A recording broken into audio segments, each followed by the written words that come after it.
This episode begins with me heading up to Duluth, Minnesota, one of my favorite places on the planet, just about 2 hours outside of the city where I reside, Minneapolis, Minnesota. And it's a great place to go, especially when it's hot and humid in Minneapolis. Getting close to Lake Superior in the summertime, sometimes it's just a natural air conditioner, and I find myself gravitating to it because I don't do well in high humidity heat. So this video actually precedes my first video on this channel, as this was late spring, early in the summer, when I was finally got around to de-winterizing my camper. And this was also a quick overnight, as I was planning just to do this process and head back into town. So once I completed all my duties, I was able to just hang out and relax for a little bit in one of my favorite towns here in Minnesota. So stick around and watch me work.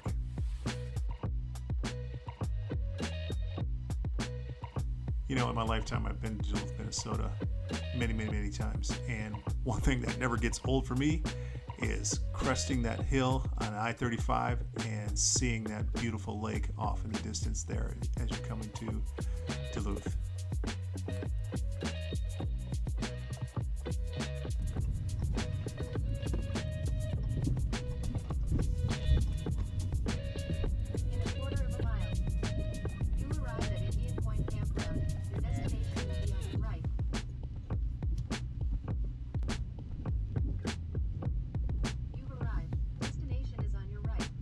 Crap, I can't get to the crapper.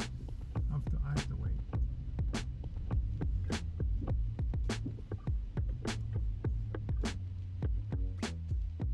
Just a quick setup.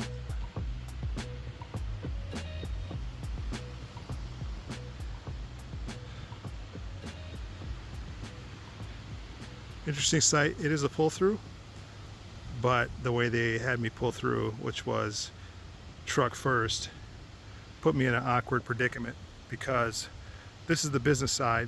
If I went truck first with the trailer like that, the business side would be on the other side, and I had a limited amount of space to get between power and water to the actual unit itself, the rig. So what I did was, as you can see here, I just backed it in, or pulled through, disconnected, because I don't have much before this next site here, where that's a pull through for, looks like, several vehicles, or at least two. And I just pulled through, disconnected, and then put the truck on the back side.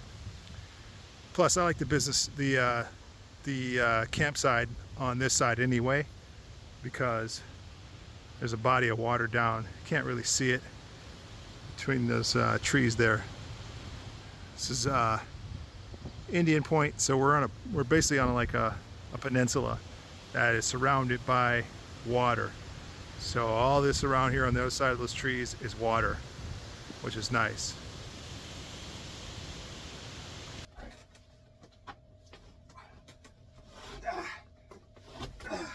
Yeah, I need to cut that thing. Every time I try and get to lifting up the bed, I have to go through that process. Brand new mattress I bought last year. It's a Camp Queen, but it's 2 inches too long. This mattress is way too big for the bed, about by 2 inches. I have to remove the headboard or cut it.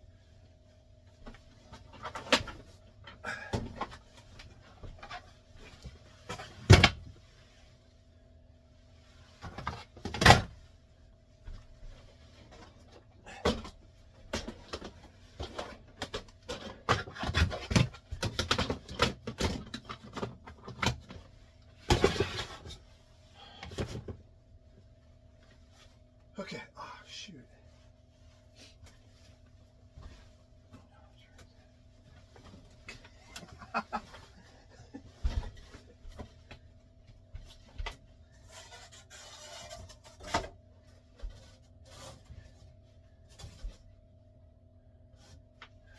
Need my flashlight.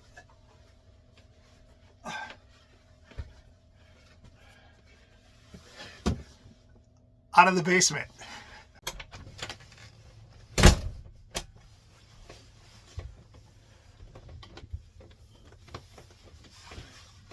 Got my handy flashlight, going back into the basement. And just so you know, there's really not a basement in this camper. That would be ridiculous, wouldn't it? Here I am going down, and I'm actually looking at and checking all my lines for my water heater and my freshwater line in as well, just making sure everything was tidy and as it should be before I start my process. Okay, purchased a new water pressure regulator. This is very important. In the past, I've purchased those inexpensive, like cheap preset pressure regulators. I think the max is 40 psi that you should have going into if you've got water coming into your camper via the freshwater fill. Max is 40 psi, and I guess it's not recommended to use those inexpensive, I think they're like $10 preset ones. So it's recommended you have an actual gauge itself on there so you can see what the pressure is, and then you have your adjustments at the top here where you can make the pressure up or down, whatever you need. So purchased one of these at Walmart. It's like $30, and I had one before, but it failed. It was like my first one I ever purchased, and it was pretty cheap. But this one seems a little bit more sturdier. Hopefully this one will last a little longer. And I don't know, I think I left the other one in the camper during the winter too, so I probably should keep this inside in the winter time. I don't know if that has an impact on it or not, if there's water in there, if it freezes or causes problems, I don't know. But this one I'm gonna try and take better care of, because I try to be frugal, and I think the other one only lasted like a year, a season. So hopefully this will last a little longer than that. So we're gonna go out, hook up the water, and fill the fresh tank about a third of the way. And then what we're gonna do after that is we're going to go through it and flush the system of all the antifreeze and get it prepared so we can start using it for the season. Also bought a new filter for the season. I try to do that every season if I have a heavy use. I had a lot of heavy use last season, so it's just always good to buy a new filter every season as far as I'm concerned. Plus the old one I left again in the camper when it was stored in the wintertime here in Minnesota, which we get down to freezing temperatures, so it's probably, the old one's more than likely not useful anymore.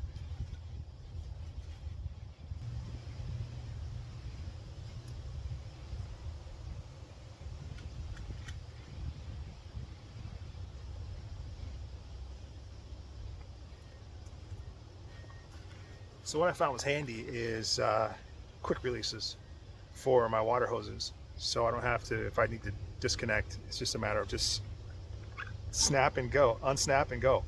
So that is a new way of doing things. I need a couple more of these actually. This is the male end, it's got the female end on the other side of the hose there. I love these things.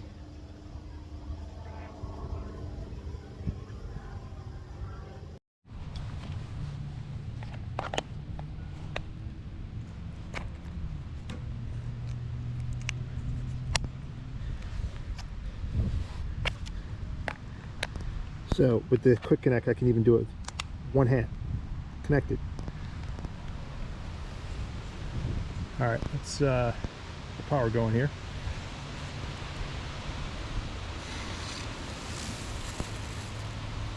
Okay, as you can see, it's a little too high. I currently have it, the valve on the end is shut off.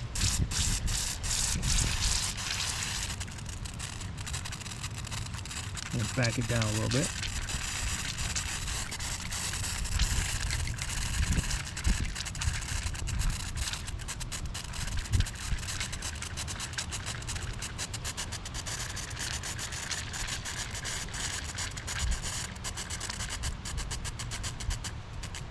I'm going to go just a little bit below the 40.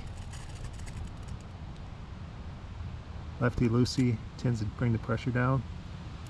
That's perfect right there.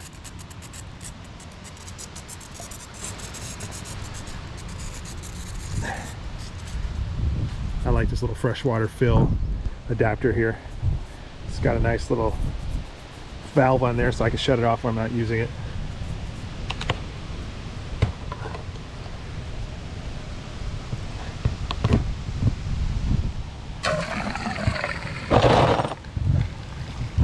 So I'm going to fill it, I'll give about 4 minutes or so, and then shut it down.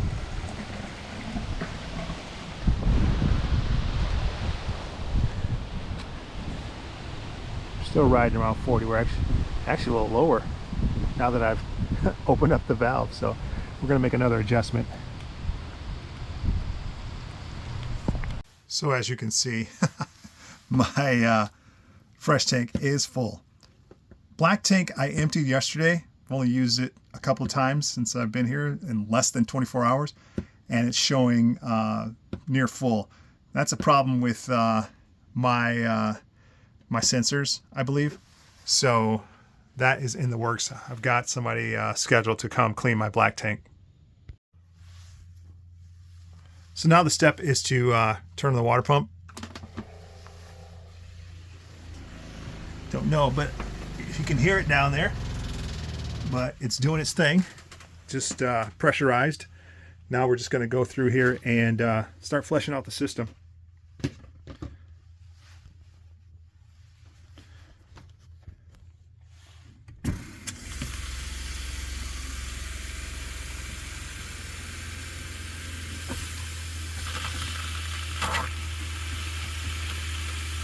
There we go.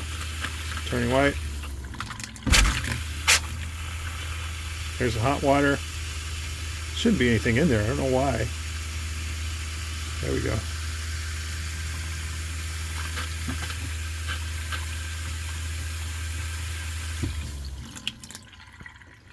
All right, now we'll go to the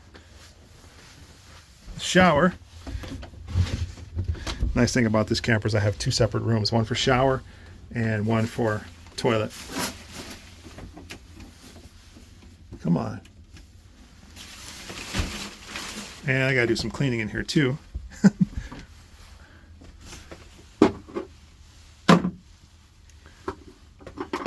Oh, we gotta do a lot of cleaning. Just open up this valve. There we go. That's clear.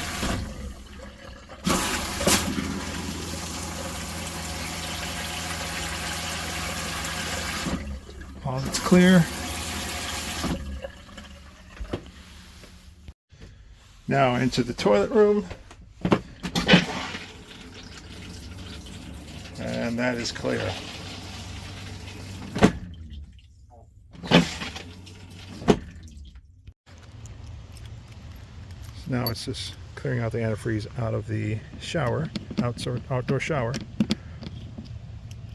If I can get it. Wrong key. It's this key.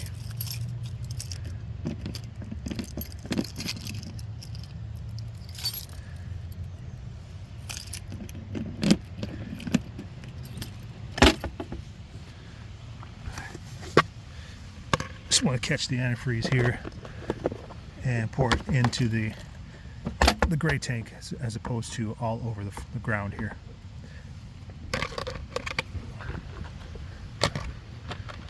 Okay.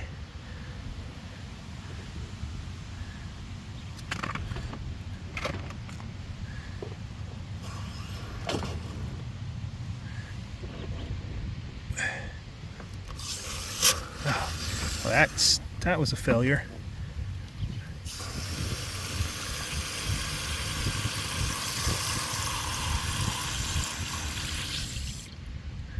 All right. That was hot. Now we're going cold.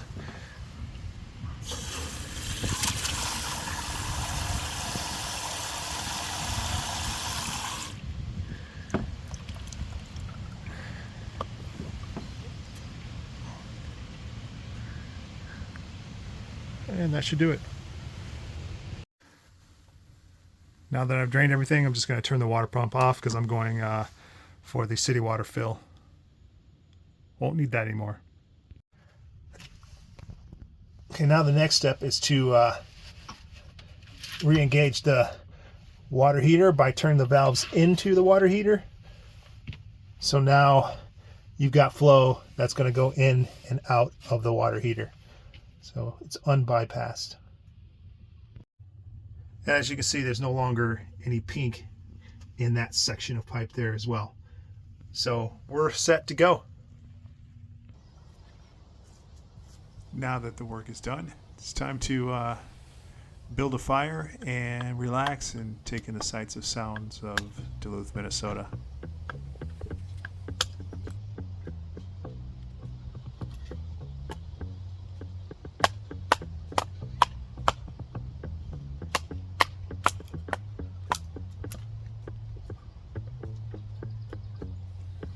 Hey, if you're just learning how to cut wood, please don't follow my example. See my hand there right by the hatchet? Not good. If I miss, yeah, there goes a big gouge out of my hand. So yeah, more likely I should have my hand towards the base, towards the ground, as I'm making my plant into the wood there before before hitting it with another piece of wood. Yeah, don't take my example, please.